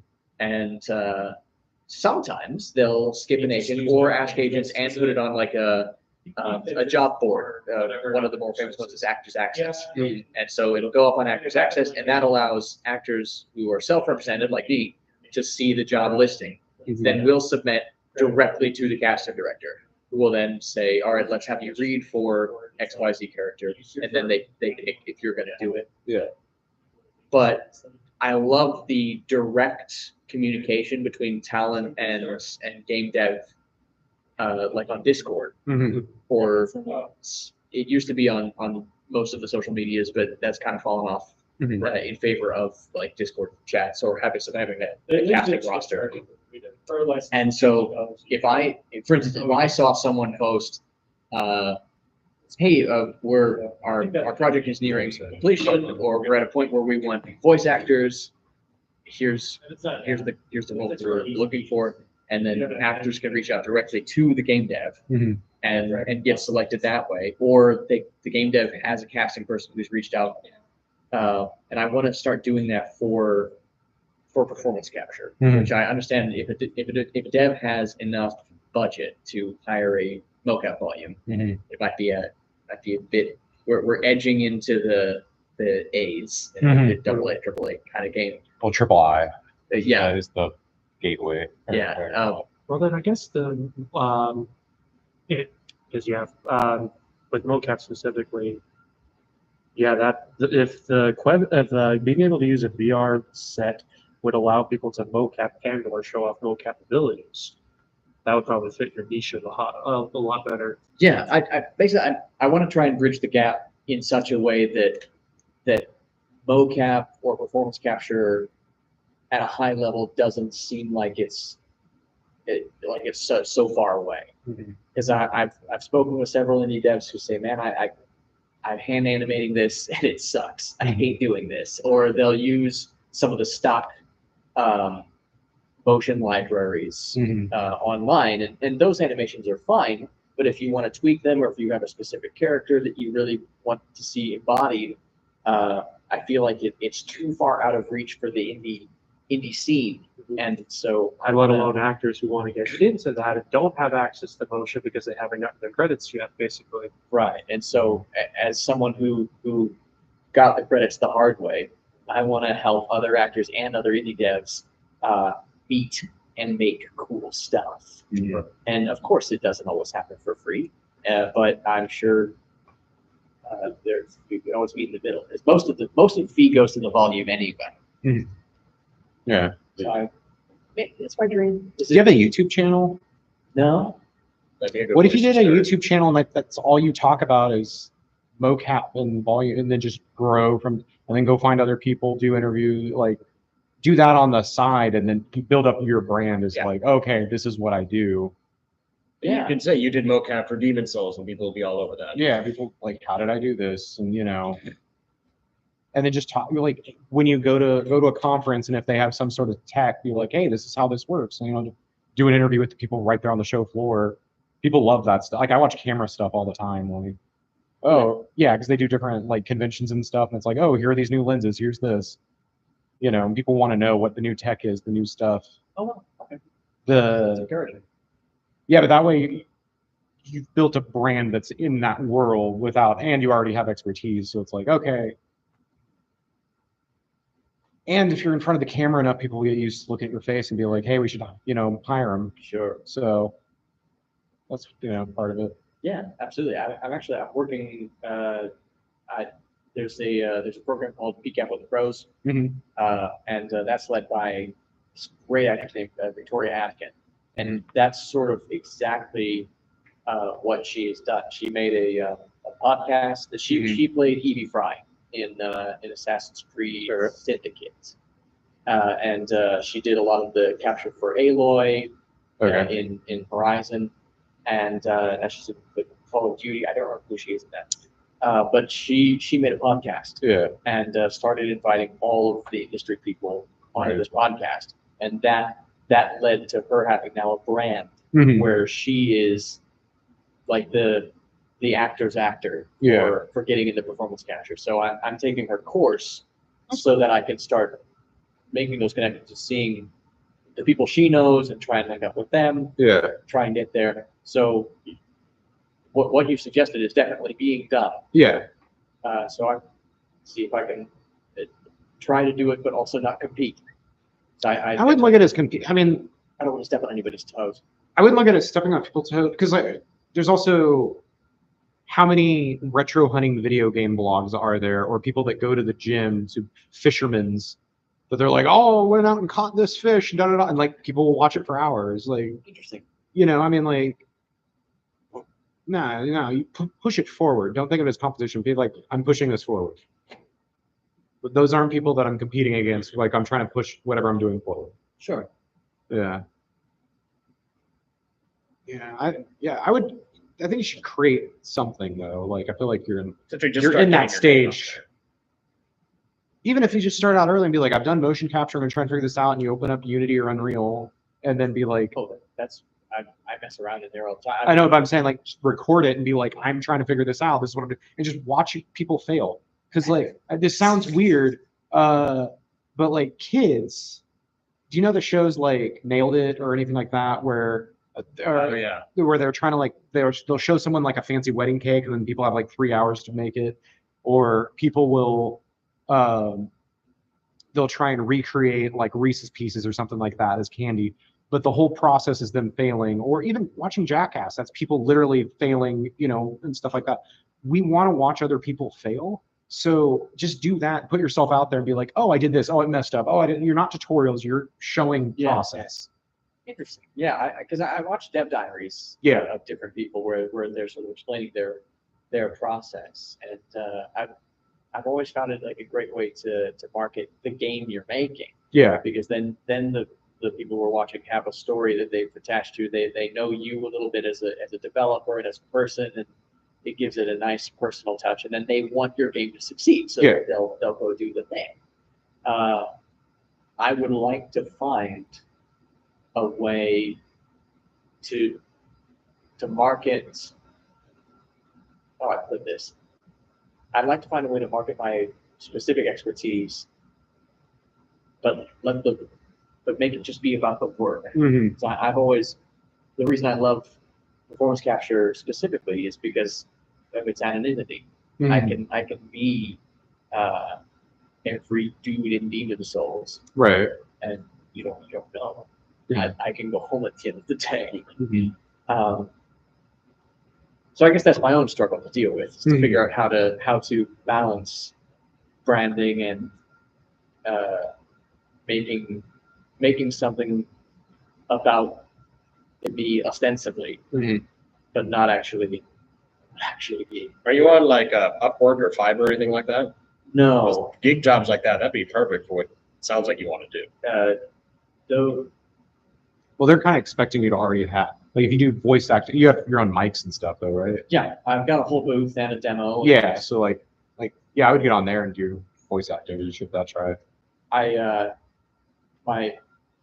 My hesitation with Fiverr is it Not Fiverr. I would do Upwork. Fiverr, Upwork, and Upwork is way more professional. Okay. So like if I go to Upwork, I'm spending hundreds of dollars and I'm already gonna have it written out and I already know what your voice sounds like. Sure. Half the contracts were literally right there on the web. Yeah. I've avoided Fiverr because I cost more than that. Yeah, but Upwork, you place in Upwork then. Okay. That's where you would go. I actually sent you a link to, there's a Reddit post with a demo of this integration software that I can do that. thanks. I got to make a logo today. Yeah, it's a Studio. Thanks. Nice. I think it's India. It's called, I think a lot of people apps. Pakistan, India. I just looked Southeast Asia. Yeah. Cheap. Because Very it's good. cheap for us, but over Thanks, there, thanks. the dollar goes a long way. Yeah.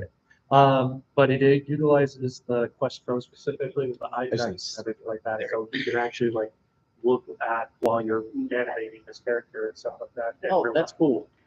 Nice. It also allows for like the scene to be built up and stuff like that. So this would be a great way for someone who wants to get into vocab development and they happen to have a headset and everything like that to make a scene for themselves, to act out a scene and stuff like that. Yeah, nice. I was watching, that reminded me, I was watching some people who were doing live tracking in Blender. And this program allows you to export to one. Excellent. Yeah, because markerless mocap is kind of becoming more of a thing now. That would make bridging that gap easier, because it's like, oh, I can give you a walk cycle. I don't even need markers. Right. I think with the Quest Pro system, I know with the Quest system, there was a person trying to also think it's where they were called slimes or something like that. And it was basically just a paper marker. So your headset can still see where your feet are, and therefore it inverse kinetic basically. Okay. I've seen that, and that was very popular on like a VR dancing and stuff like that. Yes. That was very popular for a little bit. I don't know if that's progressed. You're only saw each other are like and then it's It's still there. but I found that I thought that was actually really good. And so that was something I was going to do personally. Yeah. Actually, I want to pick your brain on something. Sure. I have an idea for it's a quasi AI. Just 5 years. Voice acting.